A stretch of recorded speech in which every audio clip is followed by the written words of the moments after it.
Hola amigos y bienvenidos a mi canal. En este video les mostraré cómo restablecer el Samsung Galaxy A24 a la configuración de fábrica. Si olvidó el código del teléfono, la contraseña o la patrón de pantalla, la única solución para eliminarlo es restablecer el teléfono a la configuración de fábrica.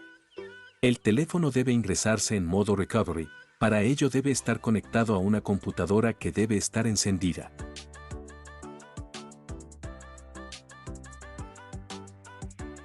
Después de conectar el teléfono a la computadora, reinicie el teléfono manteniendo presionados los botones de encendido y bajar volumen.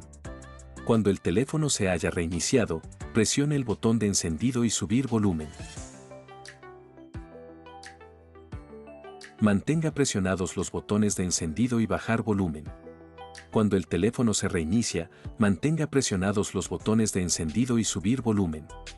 Cuando aparezca el logo de Samsung, suelta el botón de encendido. En modo de recuperación, presione las teclas de volumen para navegar en el menú y la tecla de encendido para validar. Vaya a borrar datos, restablecimiento de fábrica y presione el botón de encendido.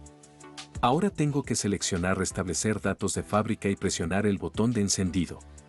Presione reiniciar sistema ahora para reiniciar el teléfono.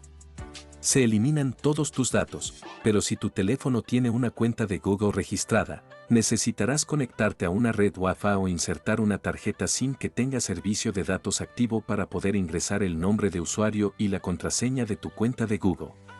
Si no conoce el nombre de usuario y la contraseña de la cuenta de Google, tendrá que buscar una solución para eliminarlos o evitarlos. Gracias por mirar. Si este tutorial fue útil, presione el botón me gusta y suscríbase, me ayudaría mucho a hacer crecer este canal. Que tenga un buen día y nos vemos en el próximo video.